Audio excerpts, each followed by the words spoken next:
নিজের ছোট বোনের বয়ফ্রেন্ডকে বিয়ে করে তোর একটু লজ্জা করলো না আপু? নিজের ছোট বোন সুমির মুখে কথাটা শুনে ভাবলেশীনভাবে শামীমা বলল, আমি এখন ললিতের ওয়াইফ। আমরা একটা হালাল সম্পর্কের মধ্যে আছি।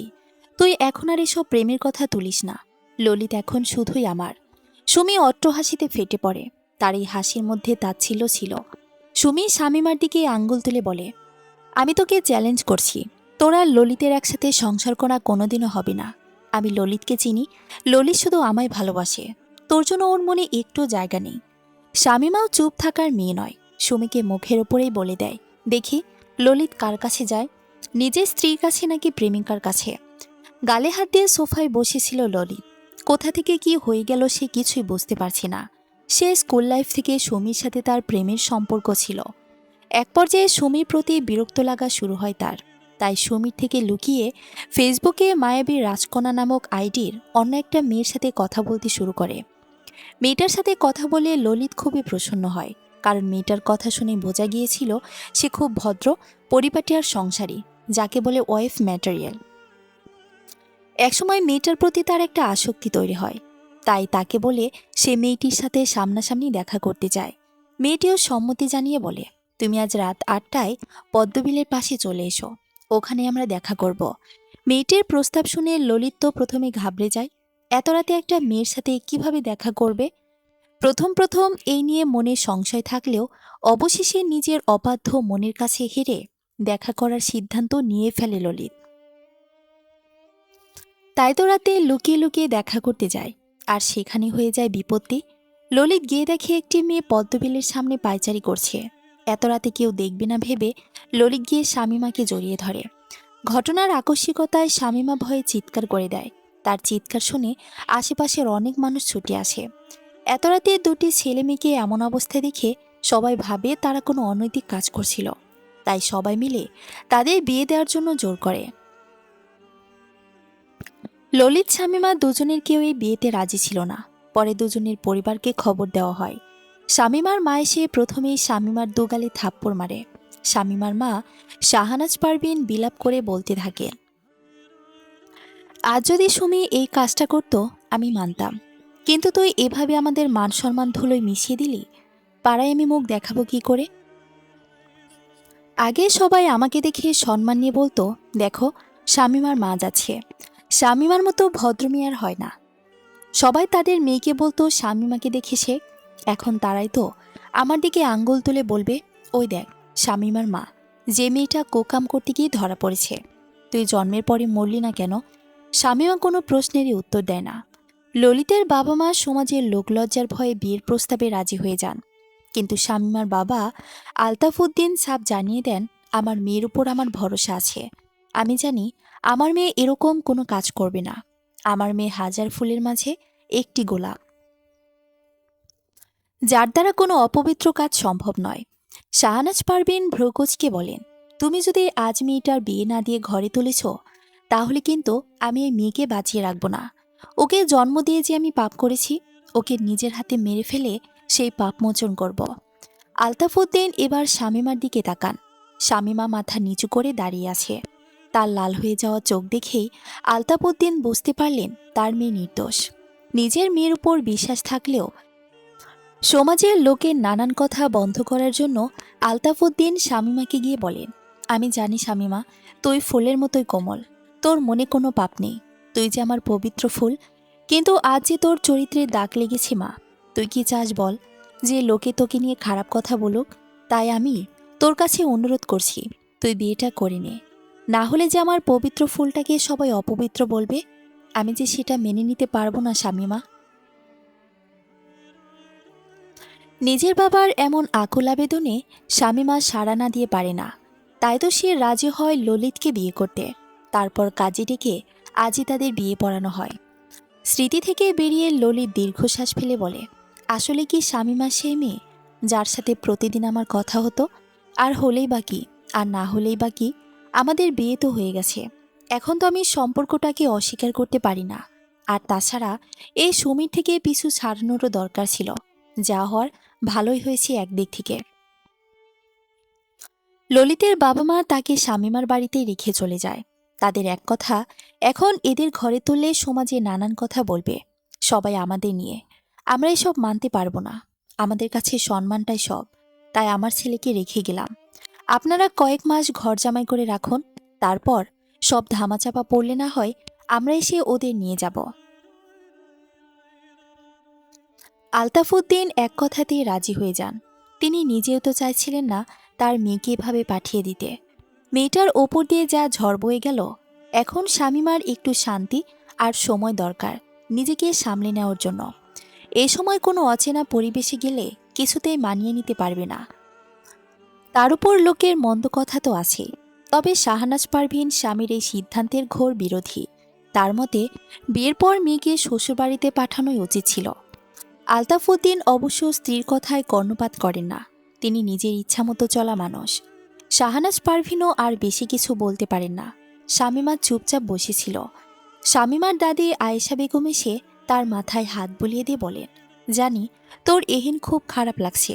মনে মনে হয়তো নিজের বাপের ওপরও রাগ হচ্ছে, কেন সে তোর উপর এমন একটা সিদ্ধান্ত চাপাইয়া দিল। কিন্তু সবুর কর, দেখবি তুই একসময় ঠিক বুঝছিস তোর বাপ কোনো ভুল কাম করে নাই। শামীমা তার দাদির কোলে মাথা রেখে কেঁদে দেয়। কাঁদতে কাঁদতেই বলে, আমি কি দোষ করেছি দাদিমা? কেন আমায় এত কিছু সহ্য করতে হচ্ছে? আজ আমার বোনই আমার শত্রুতে পরিণত হয়েছে। আমার যে আম্মু কোনোদিন আমার ওপর রাগ পর্যন্ত হয়নি, আজ আমাকে দেখেই তার মুখ থেকে খারাপ শব্দ বের হয়ে আসে। আমি যে আর নিতে পারছি না। আয়েশা বেগম শামীমার চোখের জল মুছিয়ে দিয়ে বলে, এমনি আর কাঁদবি না। চোখের পানি কি এতই সস্তা? আল্লাহর উপর ভরসা রাখিস। মনে রাখিস, আল্লাহ উত্তম পরিকল্পনাকারী। আর একটা কথা, কখনো ধৈর্য হারাইবি না। আল্লাহ তার বান্দাদের এমন অনেক পরীক্ষা নেন। শামীমা প্রত্যুত্তরে বলে, জানি দাদিমা, আমি চেষ্টা করছি নিজেকে যথাসম্ভব শান্ত রাখার। আমি জানি আল্লাহ সব ঠিক করে দেবেন। তার বান্দাদের তিনি তো বিপদ থেকে রক্ষা করেন। আমি শুধু আল্লাহর কাছে এটুকুই চাইব, আমাকে যেন তিনি আরও বেশি ধৈর্য শক্তি দেন। সামনে যে আমার আরও বড় লড়াই। কিসের লড়াইয়ের কথা বলছিস? নিজের মায়ের গলার স্বর শুনে শামীমা পিছন ফিরে তাকায়। শাহনাজ পারভীন তাকে পাশ কাটিয়ে সামনে এসে বলেন, আম্মা, আপনি আসেন। এই মেয়ের নাটক আর দেখতে হবে না। 20 বছর ধরে নাটক তো কম দেখলেন না। শামীমা অস্ফুট স্বরে বলে, আমাকে তুমি একটু বিশ্বাস করো না আম্মু? তোমার কি মনে হয় আমি এমন কোনো কাজ করতে পারি যেটা অন্যায়? শাহনাজ পারভীন বাঁকা হেসে বলেন, এতদিন বিশ্বাস করতাম না, কিন্তু এখন করি। কেউ যদি আজ এসে আমায় বলে তুই খুন করেছিস, আমি সেটাও বিশ্বাস করে নেব। আম্মু, আয়েশা বেগম রাগ দেখিয়ে বলেন, বোমা, মুখ সামলাইয়া কথা কও। আমার নাতনিরে আমি ভালো কইরে চিনি। ওই যা করছে তার পেছনে নিশ্চয়ই কোনো উদ্দেশ্য আছে। শাহনাজ পারভীন ভাবলেশীনভাবে বলেন, আমার কিছু জানতে চায় না এইসব ব্যাপারে। আমি আপনার খাবার তৈরি করে রেখেছি, খেয়ে নিন। কথাটা বলে শাহনাজ পারভীন চলে যেতে নেয়। তখন শামীমা দীর্ঘশ্বাস ফেলে বলে, আজ তুমি আমায় বিশ্বাস করছো না, তাই না আম্মু? কিন্তু এমন একদিন অবশ্যই আসবে যেদিন তুমি আজকের জন্য আফসোস করবে। তখন আমি হয়তো থাকবো না, কিন্তু এই স্মৃতিগুলো থাকবে। শাহনাজ পারভীন কিছু না বলেই চলে যান। তিনি যাওয়ার পর আয়েশা বেগম শামীমার মাথায় হাত বুলিয়ে বলেন, মায়ের উপর রাগ করে থাকিস না। আমি ওরে চিনি, আসলে তোরে খুব ভালোবাসে আর বিশ্বাস করে। তো এই বিশ্বাস হঠাৎ কইরা ভাইঙ্গা যাওয়াতে এমন করছে। যেদিন সব সত্যি জানতে পারবে সেদিন দেখবি তোকে আবার বুকে টাইনা নেবে। শামীমা মৃদু হাসে। আয়েশা বেগমও চলে যান। শামীমা তখন একলা নিজের ঘরে বসেছিল। বসে বসে আজকের ঘটে যাওয়া ঘটনাগুলোই ভাবছিল। জীবন সত্যি বড় অদ্ভুত, কখন কি হয়ে যায় তা বোঝাই যায় না। শামীমার ভাবনার মধ্যে ললিত দরজায় নক করে বলে, আসবো? শামীমার রক্তিম চোখে ললিতের দিকে তাকিয়ে চাপা গলায় বলে, আসুন, আপনার অপেক্ষাতেই ছিলাম। ললিত ঘরে ঢুকতে শামীমা গিয়ে ঘরের দরজা বন্ধ করে দেয়। ললিতের মনে কামবাসনা জেগে ওঠে। সে শামীমার দিকে এগিয়ে যাবে, তখনই শামীমায় একটি অবিশ্বাস্য ঘটনা ঘটিয়ে ফেলে। ললিতের ভাবনাকে ভুল প্রমাণ করে শামীমা তার হাতে বালিশ ধরিয়ে দিয়ে বলে, আমার সাথে এক রুমে আপনি থাকতে পারবেন না। থাকতে হলে বাথরুমে গিয়ে ঘুমান। ললিত খেপে গিয়ে বলে, এসব কেমন কথা? আমি তোমার স্বামী, আমার সম্পূর্ণ অধিকার আছে তোমার ওপর। শামীমা তাচ্ছিলের হাসি হেসে বলে, আপনার মতো দুশ্চরিত্র মানুষকে আমি স্বামী হিসেবে মানি না। যেদিন আপনাকে পবিত্র করতে পারবো সেদিনই আপনাকে স্বামী হিসেবে মেনে নেব। শামীমার কথা শুনে ললিত ভ্রুকুচকে বলে, এমন ভাব করছো যেন তুমি খুব ভালো মেয়ে, তোমার চরিত্র ফুলের মতো পবিত্র। তুমি নিজেই তো ফেসবুকে আমার সাথে প্রেম করতে। শামীমা নিজের কান চেপে ধরে বলে, এই কথা শোনাও পাপ। আমি আল্লাহর কসম করে বলতে পারি, আমি জীবনে কোনো ছেলের সাথে প্রেম করা তো দূরের কথা, অপরিচিত কোনো ছেলের সাথে কথা পর্যন্ত বলিনি। ললিত বিদ্রুপের হাসি হেসে বলে, নিজেকে এত ধর্মপ্রাণ দেখাতে হবে না। তুমি যে 1 নম্বরের বৌধার্মিক সেটা আমার বোঝা শেষ। শামীমা দাঁতে দাঁত চেপে বলে, আমার ঈমান নিয়ে কোনো কথা বলবেন না। আপনার মতো পাপিষ্টের মুখে আমার সম্পর্কে কোনো কথা শুনতে চায় না। এবার ললিত শামীমার চুলের মুঠি ধরে বলে, এই নাটক করছিস কেন? তুই তো ফেসবুকে মায়াবী রাজকন্যা নাম দিয়ে আমার সাথে প্রেম করতি। রাত বিরেতে আমার সাথেও দেখা করতে চেয়েছিলি। এখন এমন নাটক করছিস যেন ভাজা মাছটি উল্টে খেতে জানিস না। শামীমা অনেক কষ্টে নিজেকে ছাড়িয়ে নিয়ে বলে, আমার আল্লাহ জানেন আমি এসব কিছুই করিনি। আমার কোনো ফেসবুক অ্যাকাউন্টই নেই। ফেসবুক তো দূর, আমার কাছে স্মার্টফোনই নেই। আমি বাটন ফোন ইউজ করি। পড়ালেখা আর কোরআন শরীফ পাঠ করেই আমি আমার দিন কাটাই। ললিত, তাহলে তুই অত রাতে পদ্মবিলের পাশে কি করছিলি একা একা? আমি একা জানি, আমরা কয়েকজন বান্ধবী মিলে ঘুরতে গিয়েছিলাম। সাথে আমার ভাইয়াও ছিল। আমরা 8টার মধ্যেই বাড়ি ফিরতে চেয়েছিলাম। আমি আমার বান্ধবীদের জন্য ওখানে দাঁড়িয়ে অপেক্ষা করছিলাম। তখনই আপনি এসে। শামীমার কথাগুলো শুনে ললিতের মাথা গরম হয়ে যায়। ললিত বুঝতে পারে শামীমা তার মায়াবী রাজকন্যা নয়। ললিত তখন শামীমার উপর রাগ ঝাড়ার জন্য তাকে প্রহার করতে উদ্যত হয়। শামীমা আল্লাহু আকবার বলে ললিতের হাত ধরে ফেলে। তারপর ললিতকে টেনে নিয়ে গিয়ে বাথরুমে লক করে দেয়। এরপর নিজে বিছানায় শুয়ে পড়ে। ললিত চিৎকার করতে থাকে।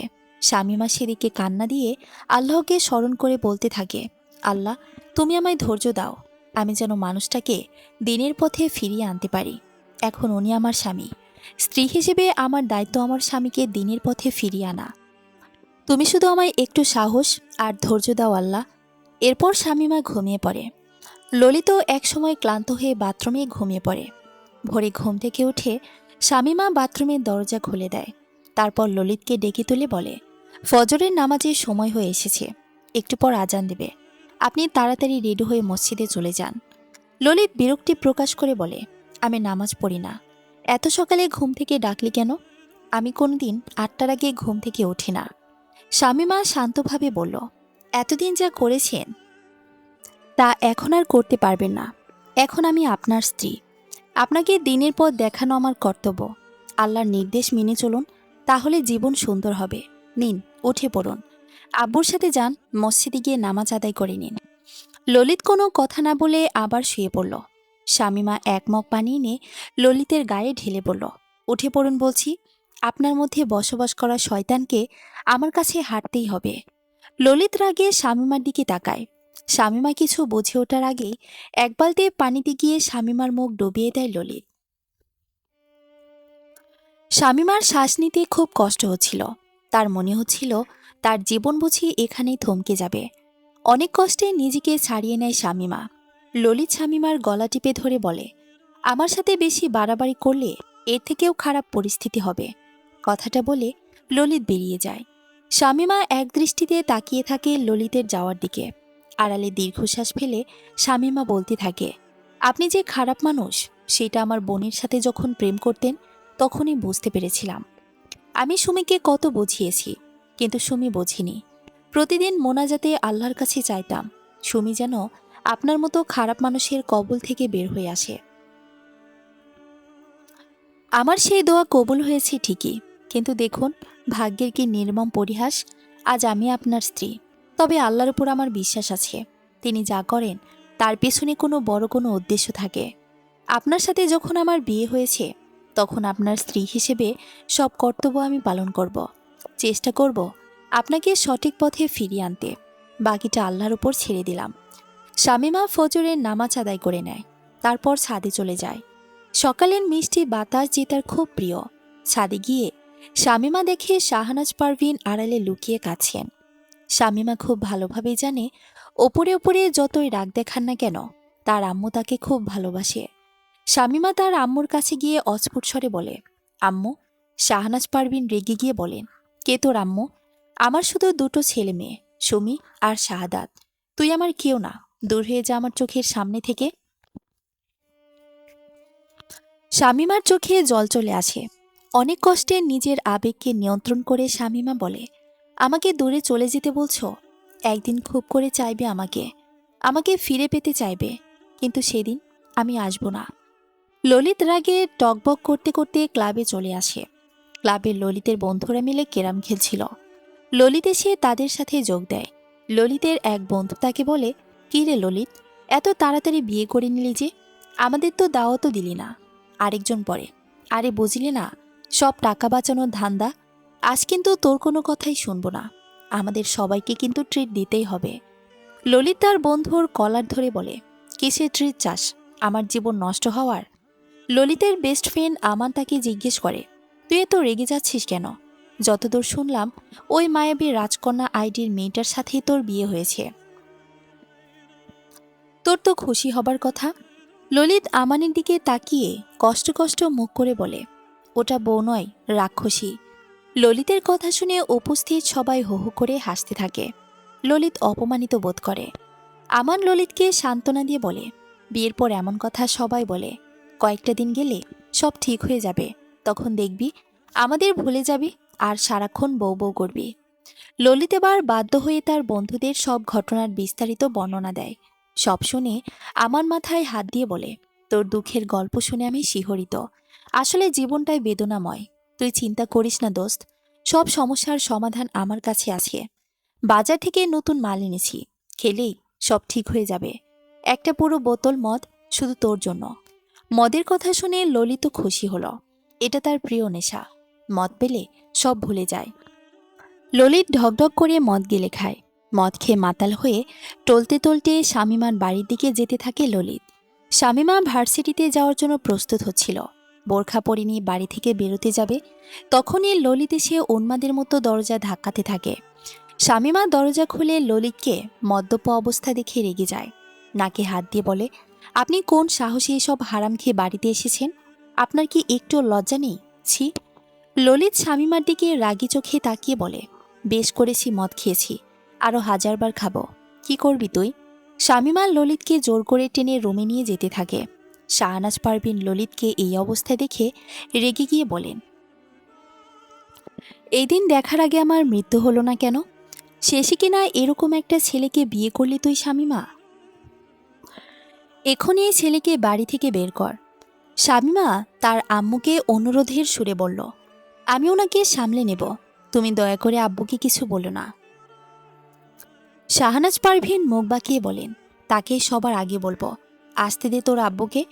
নিজের ফুলের মতো পবিত্র মেয়ে কেমন ছেলেকে বিয়ে করেছে দেখে যা। শামীমার চোখে জল চলে আসে। তার আম্মুর এরকম ব্যবহার তার ভালো লাগছে না। অনেক কষ্টে ললিতকে ধরে ভেতরে নিয়ে যায়। রাগে শামীমার শরীর জ্বলে যাচ্ছিল। শামীমা লেবুর শরবত করে এনে ললিতকে খাইয়ে দেয়। ললিত প্রথমে খেতেই চাচ্ছিল না, শামীমা জোর করে খাইয়ে দেয়। ললি হঠাৎ বমি করতে শুরু করে, তারপর জ্ঞান হারায়। শামীমা দীর্ঘশ্বাস ফেলে ললিতকে পরিষ্কার করিয়ে দেয়। তারপর ললিতকে ভালো করে শুয়ে দিয়ে চলে যায় ভার্সিটির উদ্দেশ্যে। শামীমা ভার্সিটিতে ঢোকার সাথে সাথেই তার বান্ধবী মোহনা এসে শামীমার হাত ধরে বলে, আমি বড় একটা ভুল করে ফেলেছি শামু, আমাকে ক্ষমা করে দিতে পারবি? শামীমা ভ্রুকুচকে বলে, তোকে কিনা কতবার বলেছি আমাকে শামু নামে ডাকবি না? আমার কত সুন্দর একটা নাম আছে শামীমা, আমাকে শামীমা বলে ডাকবি, আর না পারলে ডাকবি না। তবুও এরকম আজে বাজে নামে ডাকবি না। মোহনা মুখ বাঁকিয়ে বলে, তুই এত ব্যাকডেট কেন? খালি আম্মা খালাম্মার মতো কথাবার্তা। আমি যেটা বলছি সেটা শোন আগে। শামীমা মোহনাকে ভালো করে পরখ করে নেয়। মোহনাকে কিরকম অস্থির লাগছে। শামীমার অনুমতি না নিয়েই মোহনা বলতে শুরু করে, আসলে ফেসবুকে মায়াবী রাজকন্যা নামে আমার একটা ফেক আইডি আছে। সে আইডি দিয়ে আমি ললিতের সাথে কথা বলতাম। কথা বলতে বলতে ধীরে ধীরে ওর ওপর একটা আসক্তি তৈরি হয়। তাই ওকে বলি ওর সাথে দেখা করব। দিনের বেলা তো ভার্সিটি, টিউশনি এসবে চলে যায়। তাই আমি ওকে বললাম রাতে দেখা করতে। তুই তো জানিস আমার বাবা মা কেমন, কোনোদিনও আমায় রাতে বাড়ি থেকে বের হতে দিত না। তাই আমি ফন্দি করে তোদের সবাইকে নিয়ে পিকনিক করতে চলে যাই। আমার পরিকল্পনা ছিল ললিতের সাথে কথা বলবো, কিন্তু কোথা থেকে কি হয়ে গেল আর মোহনা কথা শেষ করতে পারল না। তার আগেই শামিমা তার গালে জোরে একটা থাপ্পড় মারল। মোহনা রাগী চোখে শামিমার দিকে তাকায়। শামিমা এবার কেঁদেই দেয়। মোহনাকে জড়িয়ে ধরে বলে, কেন করলি এমন তুই? আজ তোর জন্য আমার জীবনটা এলোমেলো হয়ে গেল। আমার মা, বোন সবাই আমাকে ভুল বুঝেছে। প্রতি মুহূর্তে মানসিকভাবে বিপর্যস্ত হয়ে পড়েছি। তুই আমাকে এখন জাহান্নামের দিকে ঠেলে দিলি। মোহনা শামিমাকে সান্ত্বনা দিয়ে বলে, আমি বুঝতে পারিনি এমন কিছু হবে। আমি ললিতের সম্পর্কে খোঁজ খবর নিয়ে জানলাম ছেলেটা সত্যি ভালো না। আমি কি করব বল? তুই একটা কাজ কর, ডিভোর্স দিয়ে দে ললিতকে। শামিমা মোহনার কথা শুনে কিছুটা অস্বস্তিতে পড়ে।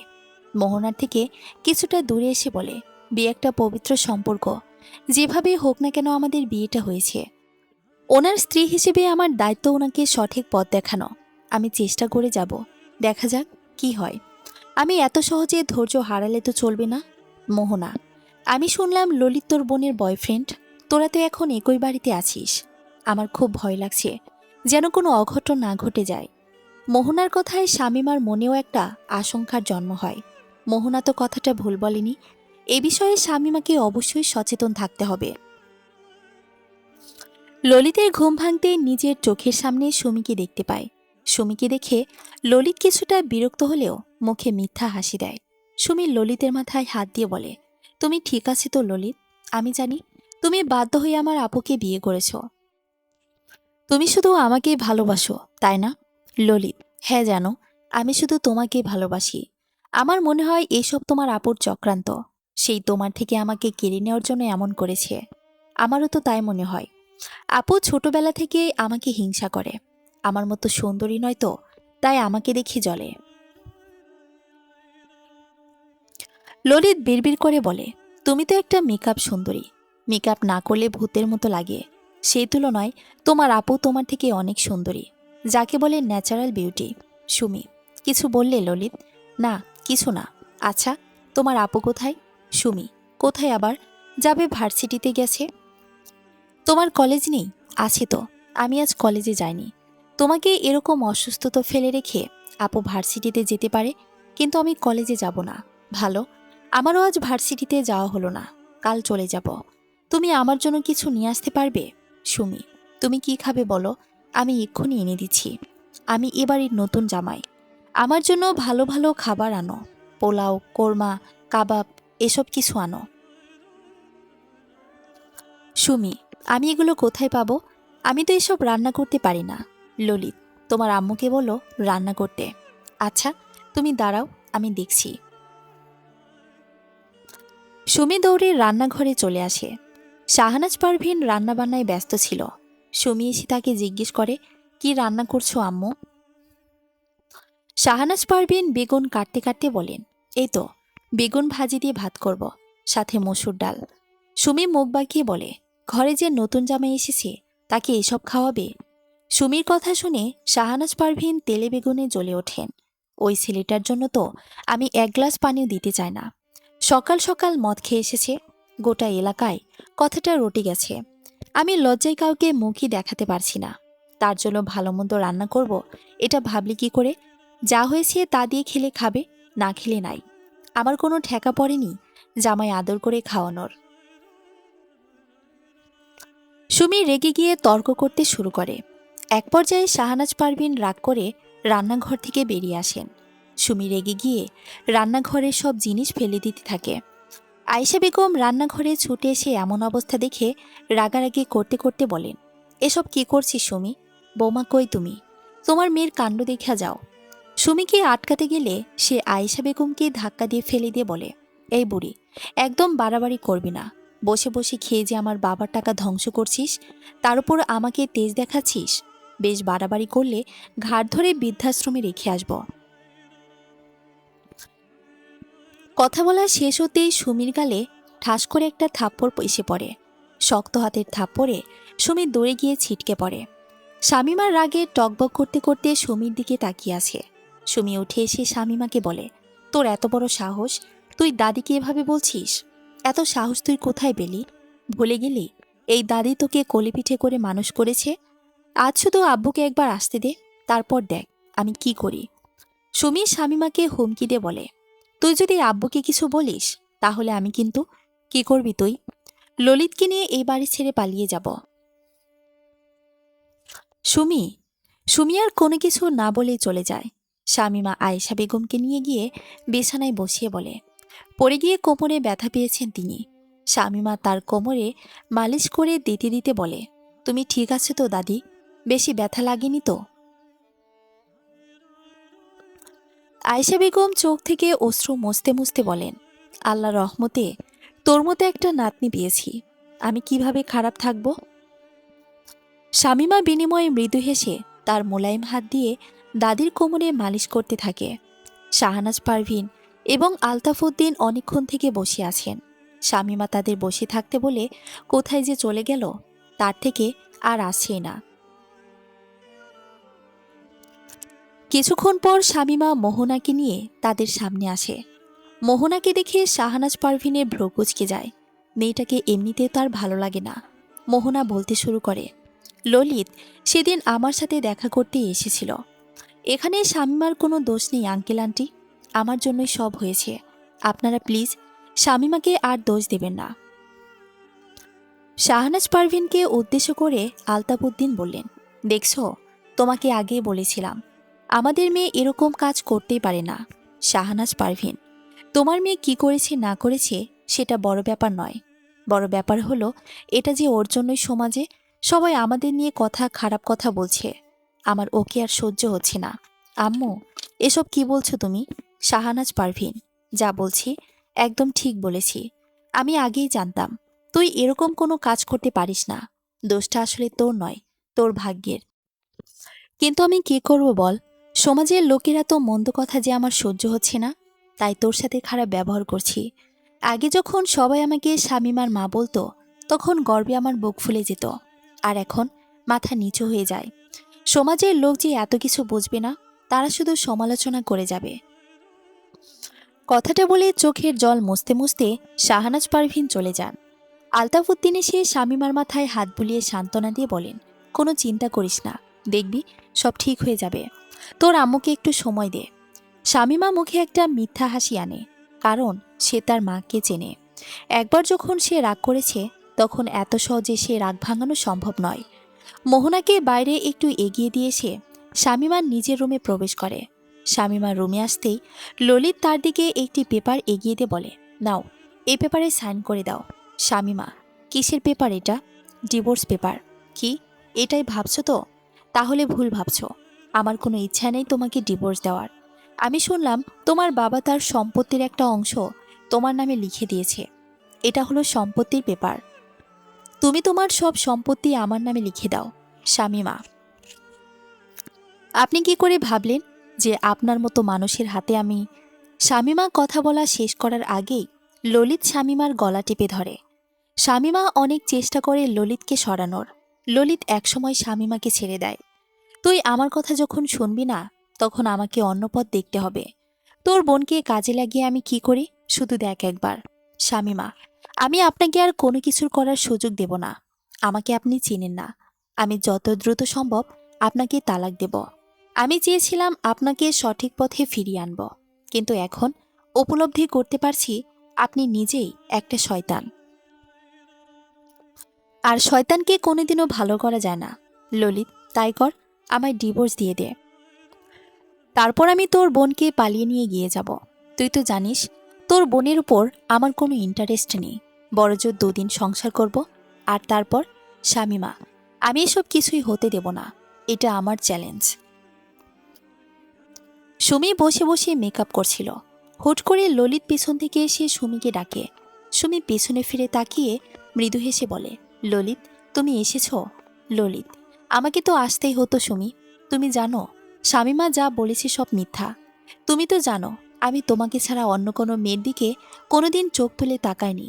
আর ওই শামিমা আমার নামে কী সব বলছে। তুমি কিন্তু ওই মেয়েটাকে একদম বিশ্বাস করবে না। সুমি, আমি বিশ্বাস করতেও চাই না।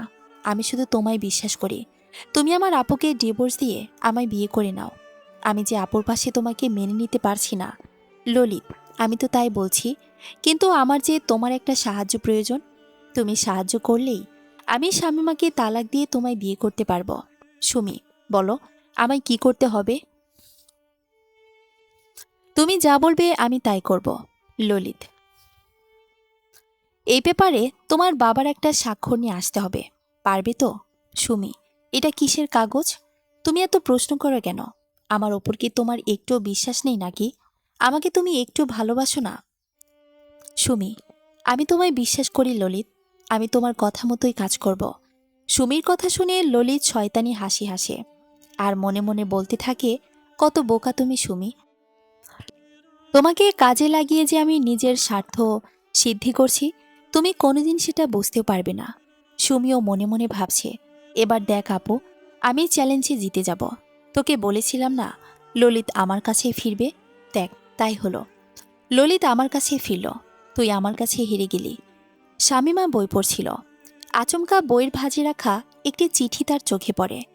চিঠিটা দেখিয়ে শামিমার চোখ অশ্রুতে ভরে যায়। মনে পড়ে যায় সেই সাকিবের কথা।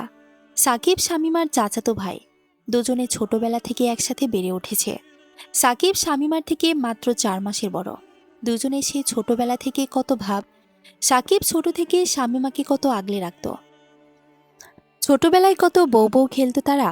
সাকিব তো সেই সময় বলতো, শামিমা, তুই বড় হলে আমি কিন্তু সত্যি তোকে বিয়ে করব।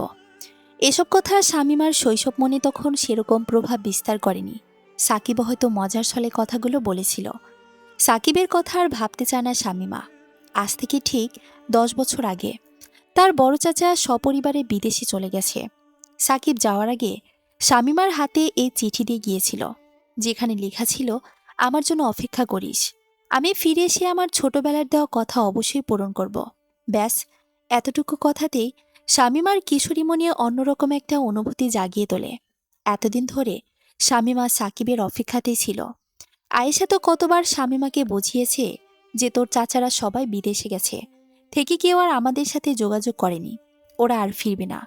কিন্তু শামিমা সেসব কথা শোনেনি। এতদিন তাও যা একটু আশা মনে পুষে রেখেছিল যে সাকিব একদিন নিশ্চয়ই তার কাছে ফিরে আসবে। আজ আর সেই আশা নেই শামিমার। সাকিব ফিরে আসলেও বা কী হবে? শামিমা তো এখন বিবাহিত। মুহূর্তেই সাকিবের চিন্তা মাথা থেকে বাদ দেয় শামিমা। আর যাই হোক, একজন বিবাহিত নারী হয়ে এভাবে পরপুরুষের কথা ভেবে পাপ করতে চায় না সে। তাই চোখের জল মুছে বইটা সযত্নে তুলে রাখে। দীর্ঘশ্বাস ফেলে বলে, এই বইটার মতো তোমাকেও তুলে রাখলাম দূরে সাকিব ভাইয়া। আমাদের এক হওয়া হয়তো ভাগ্যে ছিল না। আল্লাহর কাছে চাইব তিনি যেন তোমাকে সুখী রাখেন। সুখ শব্দটা আমার জন্য নয়। এই পৃথিবীতে সবাই সুখী হতে পারবে, কিন্তু আমি কোনোদিন সুখ নামক জিনিসটা স্পর্শ করতে পারবো না। জানি না সুখের সাথে আমার কিসের শত্রুতা, কেন আমার থেকে দূরে থাকে সুখ। দেয়ালে আঘাত করে এই কথাগুলোই বলছিল সুঠাম দেহি উজ্জ্বল শ্যামলা রঙের এক যুবক। তার এই কথাটা শুনে অনেকেই হয়তো হেসে ফেলবে। কারণ কি নিয়ে এই যুবকের? বুর্জ খলিফার একটা ফ্ল্যাটেই তার বসবাস। দুবাইয়ে তার নামে কত সম্পত্তি আছে।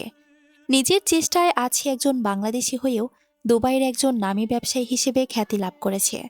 অর্থ সম্পদের কোনো অভাব নেই তার। অর্থেও যে সুখের মূল উপাদান নয়, সেটা সাকিবকে দেখে খুব সহজেই বোঝা যায়। সাকিব নিজের ভাবনায় বিভোর ছিল। তখন একজন কালো স্যুট পরা ব্যক্তি এসে তাকে বলে, স্যার, গাড়ি রেডি আছে। আজ তো আপনার অনাথ আশ্রমে যাওয়ার কথা ছিল।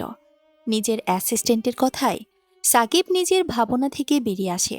মুখে গাম্ভীর্য বজায় রেখে বলে, অনাথ আশ্রমের বাচ্চাদের জন্য উপহার সামগ্রী সব প্রস্তুত তো সালমান? সালমান, জি স্যার। সাকিব আর কোনো কথা না বলে দ্রুত পায়ে হেঁটে বাইরে চলে আসে। তারপর নিজের গাড়িতে উঠে অনাথ আশ্রমের উদ্দেশ্যে রওনা দেয়। এখানে নিজের মৃত মা বাবার নামে একটি অনাথ আশ্রম প্রতিষ্ঠা করে সাকিব। অনাথ আশ্রমে পৌঁছে গাড়ি থেকে নামে সাকিব। সাকিবের আসার কথা শুনে অনাথ আশ্রমের সব বাচ্চারাই ছুটে আসে। তাদের কাছে যে সাকিব ফেরেশতার মতো। অনাথ আশ্রমের পরিচালক আলাউদ্দিন আল মামুনও আসেন তাদের সাথে। সাকিব তার সাথে সালাম বিনিময় করে বলেন, সবকিছু ভালোভাবে চলছে তো? জি, আল্লাহ রহমতে সব ঠিকঠাকই আছে। মসজিদ তৈরির কাজ কতদূর? প্রায় হয়ে এসেছে। সালমান, তুমি বাচ্চাদের উপহারগুলো দাও। চাচা, আজ যে জন্য আসা, আমি আগামী কিছুদিনে দুবাই থাকব না। আমার অনুপস্থিতিতে আপনাকে কিন্তু সবকিছু সামলাতে হবে। তুমি কোথায় যাবে সাকিব? সেখানেই যাব যেখান থেকে আমি এসেছিলাম। আমার জন্মভূমি, আমার দেশ, যেখানে আমার পরিবারের সবাই আছে। আমি যে একজনকে কথা দিয়ে এসেছি, তার কাছে তো আমায় ফিরতেই হবে। সাকিব তার বাবা মার সাথে দুবাইয়ের আসার কিছুদিনের মধ্যেই একটি সড়ক দুর্ঘটনায় তার বাবা মা মারা যায়। সাকিবও সেই সময় কোমায় চলে যায়। তার জ্ঞান ফিরতেই 1 বছর লেগে যায়। তখন দুবাইয়ের একজন শেখ সাকিবকে দত্তক নেয়। এভাবে চলে যায় সাকিবের জীবন। এখানকার কাজে এতটাই ব্যস্ত হয়ে যায় যে দেশে ফেরা হয়নি। আজ অনেকদিন পর আবার সিদ্ধান্ত নিয়েছে বাড়ি ফেরার। শামীমাকে যে এখনো ভুলতে পারেনি সাকিব। সুমি মিটিমিটি হাসছিল। সে সফল হয়েছে। তার বাবা নিজের কাজে ব্যস্ত ছিল। সে সময় কলেজের কাগজ বলে স্বাক্ষর করিয়ে নেয়। পেপারটা নিয়ে ললিতের কাছে গিয়ে সুমি বলে, আমি তোমার কথা মতো সব করেছি। এই দেখো, পেপারে স্বাক্ষর করে এনেছি। ললিত পেপারটা নিতে চায়। তখন সুমি তাকে আটকে বলে, এই পেপার আমি তোমাকে দিতে পারি, কিন্তু তার আগে তোমায় আমাকে বিয়ে করতে হবে। ললিত কিছুক্ষণ ভেবে বলে, আমি তোমাকে বিয়ে করব, তার আগে আমায় তো শামীমাকে ডিভোর্স দিতে হবে। এজন্য তো সময়ের প্রয়োজন। তুমি কি আমায় বিশ্বাস করো না? আমি সত্যি তোমায় ভালোবাসি সুমি। আপাতত পেপারটা আমাকে দাও। আমি সত্যি বলছি, আমি তোমায় বিয়ে করব। সুমি, আমি কোনো কথা শুনতে চাই না। আমাকে বিয়ে না করা পর্যন্ত তুমি এই পেপার হাতে পাবে না। ললিত ভাবল সুমির কাছ থেকে পেপারটা কেড়ে নেবে। তখনই সুমি বলে, ভুলভাল কিছু করার চেষ্টাও করবে না। এটা আসল না নকল পেপার। আসল পেপারটা আমি লুকিয়ে রেখেছি। তাই ভালো হবে যদি তুমি আমার সব কথা শোনো। ললিতের কাছে আর কোনো উপায় থাকে না। ললিতকে সুমির সিদ্ধান্ত মেনে নিতেই হয়। মাগরিবের নামাজ আদায় করে সবেমাত্র উঠেছিল শামীমা। ললিত তখন এসে শামীমাকে বলে, চলো আমরা কোথাও ঘুরতে যাব। শামীমা ললিতের কথা শুনে চমকে যায়। ললিতের হঠাৎ এত পরিবর্তন শামীমা মেনে নিতে পারছিল না। শামীমা ললিতকে কোনো উত্তর না দিয়ে ঘর থেকে বের হয়ে যাওয়ার চেষ্টা করছিল। ললিত পেছন থেকে গিয়ে শামীমার হাত টেনে ধরে।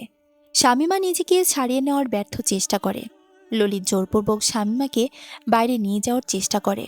শামীমা প্রথমে ললিতকে আটকানোর চেষ্টা করলেও পরে নিজে থেকে ললিতের কাছে যেতে রাজি হয়। কারণ তার খুব জানতে ইচ্ছা করছিল ললিত তাকে কোথায় নিয়ে যায়।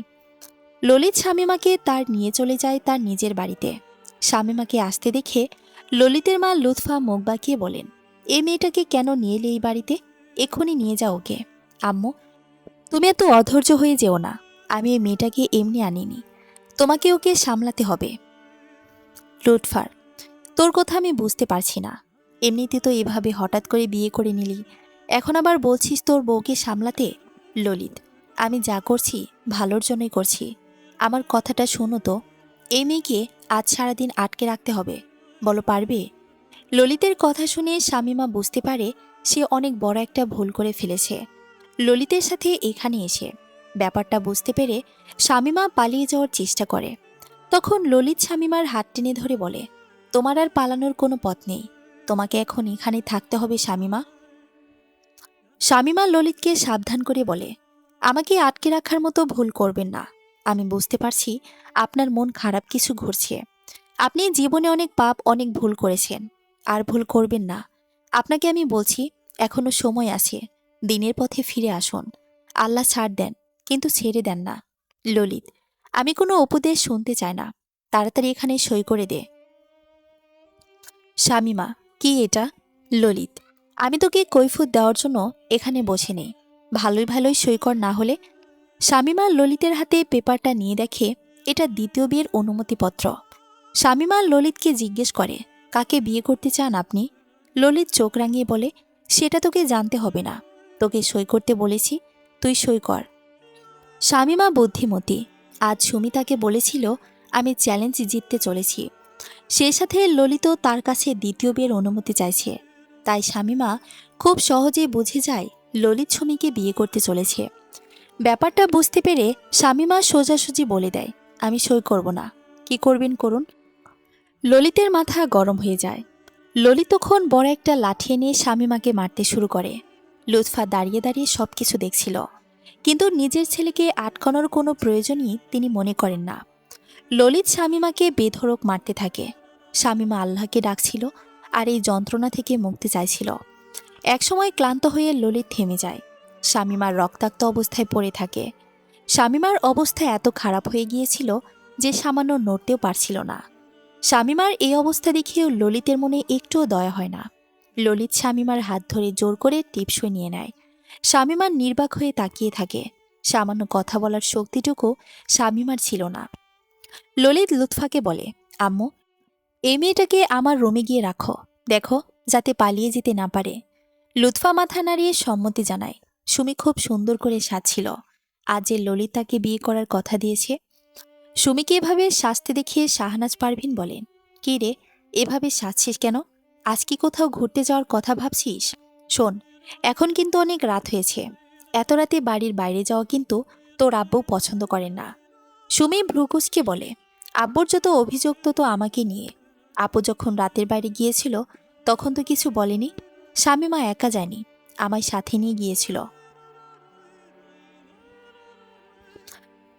কারো গলার আওয়াজ শুনে সুমি পেছন ফিরে তাকায়।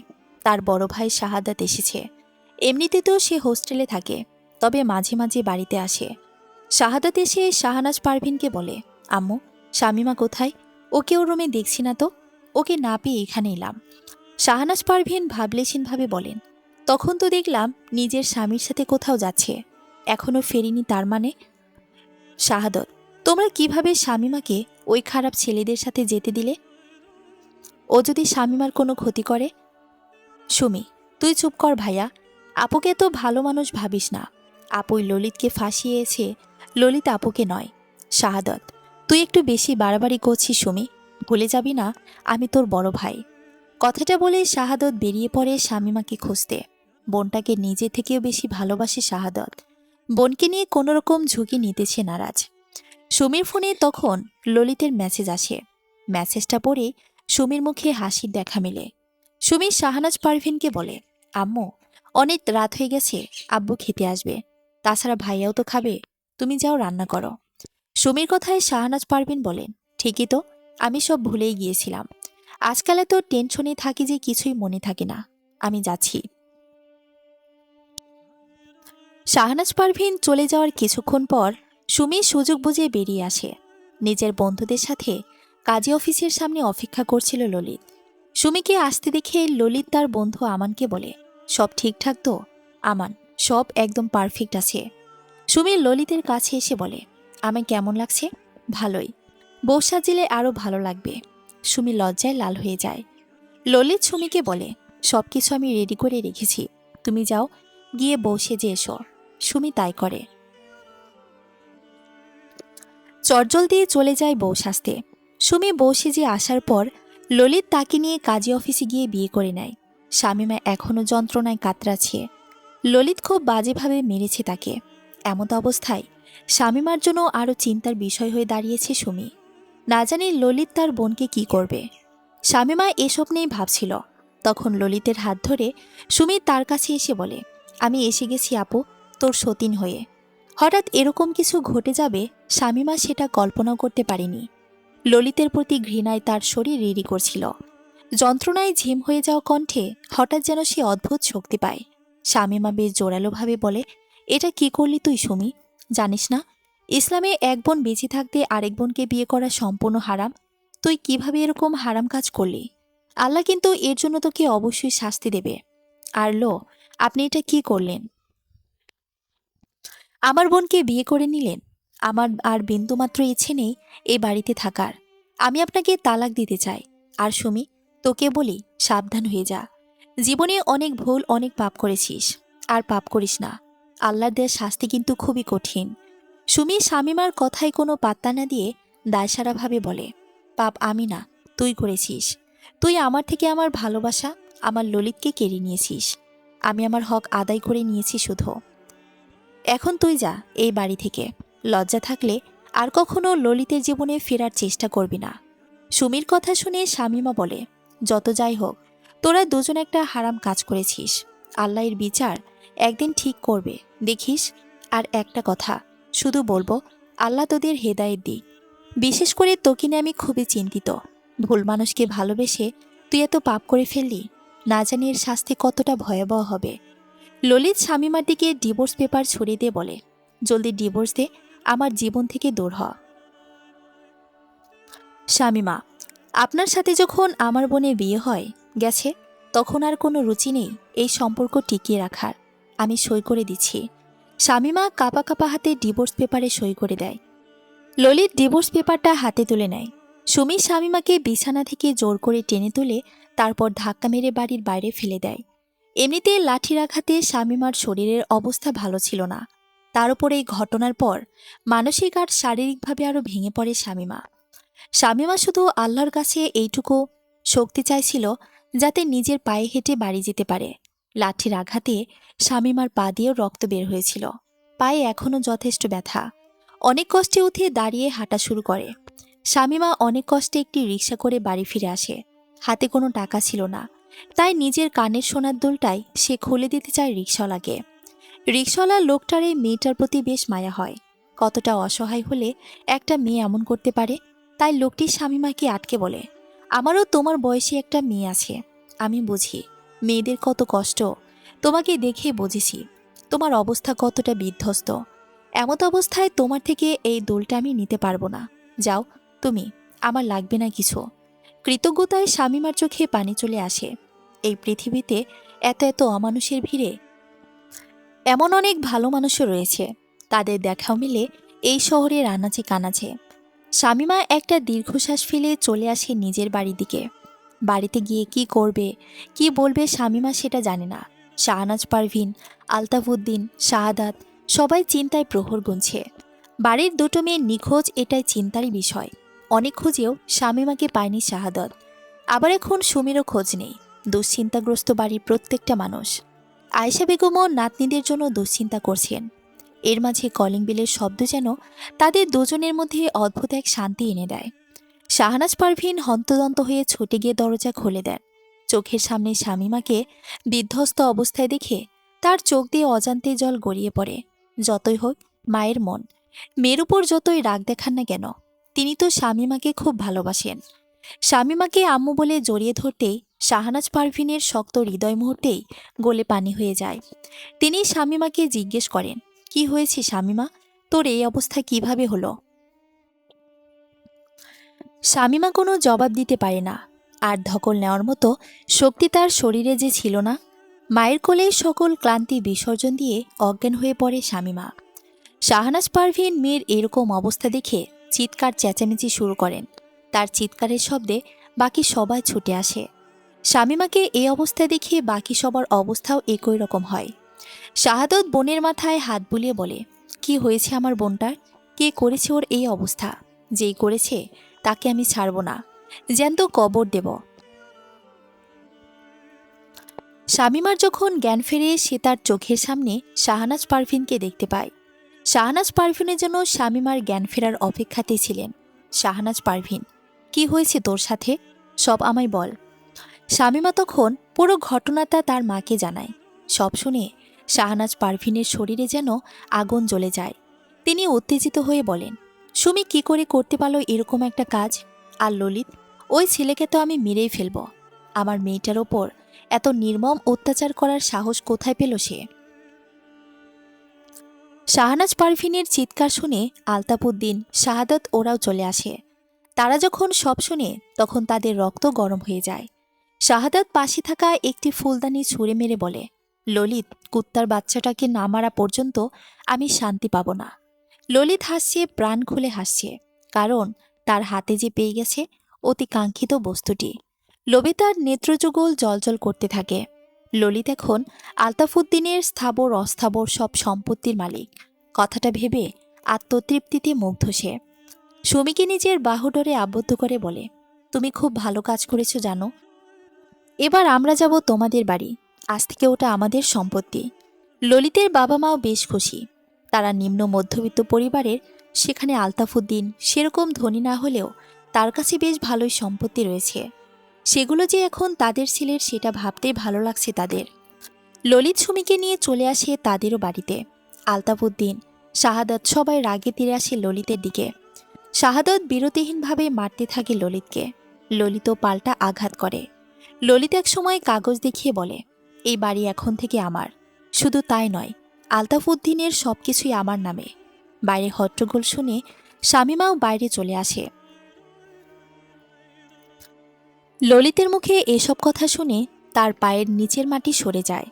সোজা এসে ললিতের গালে থাপ্পড় মারে শামীমা। ললিত আকস্মিক এই ঘটনায় রেগে যায়। শামীমাকে উদ্দেশ্য করে বলে, এত তেজ দেখিয়ে লাভ নেই। এই বাড়িটা এখন আমার। আমি চাইলে তোকে এক্ষুনি এই বাড়ি থেকে বের করে দেব। শামীমা, কি করবি? আমি আল্লাহ ছাড়া আর কাউকে ভয় পাই না। ললিত শামীমাকে টেনে নিয়ে যায় বাইরে। তারপর তাকে ধাক্কা দিয়ে বলে, বেরিয়ে যা আমার বাড়ি থেকে। হঠাৎ কেউ এসে তার শক্ত বাহুতে আগলে ধরে শামীমাকে। শামীমা অপরিচিত লোকটির দিকে এক দৃষ্টিতে তাকিয়ে থাকে। এই অপরিচিত লোকটিকে দেখে কেন জানি তার মনে হচ্ছে লোকটি তার অনেক দিনের চেনা কেউ।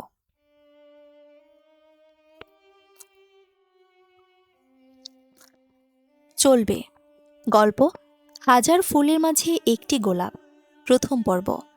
দ্বিতীয় পর্ব পড়ার আমন্ত্রণ রইল। ধন্যবাদ সবাইকে।